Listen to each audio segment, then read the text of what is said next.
मध्य प्रदेश के जबलपुर जिले के 59 गांवों के लोग जमीन अधिग्रहण का विरोध कर रहे हैं। राज्य का औद्योगिक विकास और वन विभाग उनकी जमीन ले रहा है। विरोध करने वालों के अनुमान के मुताबिक करीब 1 लाख की आबादी वाले आदिवासी बहुल गांवों में लगभग 50,000 वोटर हैं। उनका कहना है कि अगर उनकी मांगे नहीं मानी गईं, तो वे लोकसभा चुनाव का बहिष्कार करेंगे।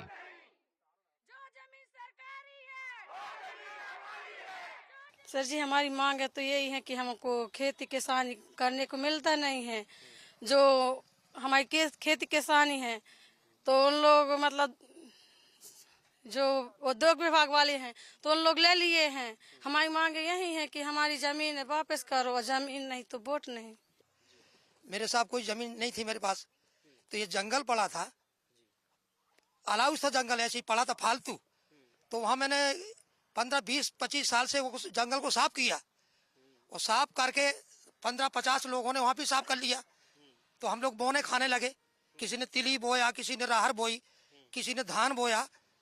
तो वो जंगल वालों ने इसी साल तार खिंचवा दिया। अब बोलो सर, हम कहाँ पे जाएं? हमारे पास कोई चारा नहीं है। विरोध करने वालों का दावा है कि उन्होंने बंजर या परती जमीन को खेती के लायक जमीन में बदला और कई दशकों से खेती कर रहे हैं। उनका आरोप है कि सरकार बिना सूचना दिए या उनसे सहमति लिए उनकी जमीन छीन रही है। 2008 में यह जो जमीन रहती है मध्य प्रदेश शासन औद्योगिक क्षेत्र विकसित करने के लिए उद्योग विभाग को दे देता है, जिससे इनके समक्ष बहुत ही आर्थिक संकट, भरण पोषण का संकट उत्पन्न हो गया है। और सबसे बड़ी बात यह है कि औद्योगिक क्षेत्र भी अभी नहीं बना है, क्योंकि वह ऐसी भूमि है जो डूब क्षेत्र में है, वहाँ पर औद्योगिक क्षेत्र विकसित किया ही नहीं जा सकता। हम जमीन के लिए बैठे हैं। हमारी जमीन छीन लिए। 25 साल से हमने कब्जा करे, नाला बना भिसकाए, प्लेन करे, ठूंठ खोदे। कोई मंत्री में यदि ताकत हो तो हमारी जमीन वापस कर दे, हमसे वोट ले ली, और नहीं हम वोट नहीं देंगे। जमीन नहीं तो फिर वोट नहीं है। ये करीब जब से हमारी जन्मभूमि है और हमारे पास जमीन नहीं है, एक भी भूमिहीन है। इसको हम जंगल से जमीन खोद खोद के भी इसको हम मतलब खेती के लायक बनाए, और जब गल्ला पैदा होने लगा तो शासन हमसे जमीन चढ़ा के उद्योग को मतलब देने लगी।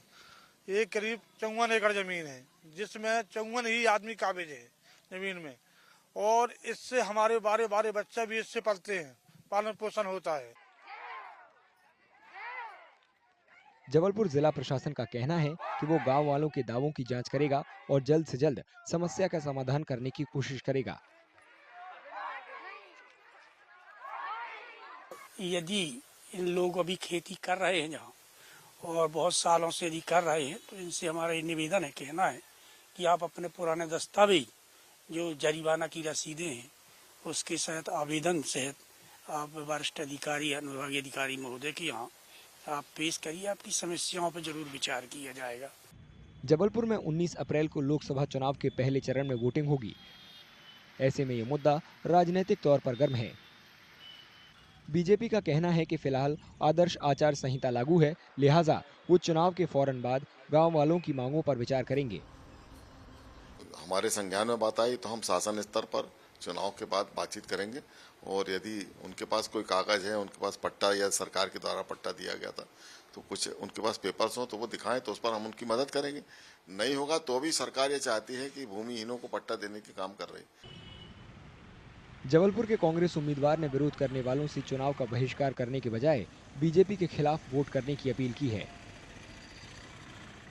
उनकी लड़ाई बिल्कुल जायज है, मांग है, पर मैं एक आग्रह करता हूं उनसे कि प्रजातंत्र में यदि आपको ऐसा लगता है कि सरकार गलत काम कर रही है तो सरकार के खिलाफ बात करो, सरकार के खिलाफ मत करो।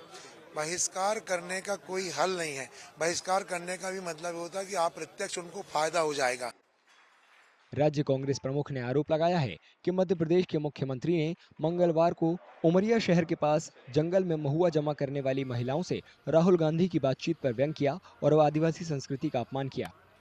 उन्होंने राज्य सरकार पर आदिवासियों के मुद्दे को नजरअंदाज करने का आरोप लगाया। आज मोहन यादव जी ने आदिवासी बहनों के महुआ बिनने की चर्चा पर राहुल गांधी जी पे तंज कसा, उनका अपमान किया, उनकी मजाक उड़ाई। ये मजाक राहुल जी की या उन पे तंज नहीं कसा उनने, उन आदिवासी परिवार के संस्कार पे, उनकी प्राचीन सभ्यता पे तंज कसा। मोहन यादव जी को माफी मांगनी चाहिए। और आप इतने ही आदिवासी विरोधी क्यों हैं? जहाँ इंडस्ट्री की जमीन आपने आदिवासियों की ली, वहाँ न वो अब खेती कर पाते न इंडस्ट्री डली। आप मुख्यमंत्री है, वो तो कभी आपको संज्ञान नहीं आया। आरोप प्रत्यारोपों के बीच विरोध प्रदर्शन करने वाले जमीन वापस करने की मांग पर अड़े हुए हैं। उनका कहना है कि सरकार उनसे गलत तरीके से जमीन छीन रही है।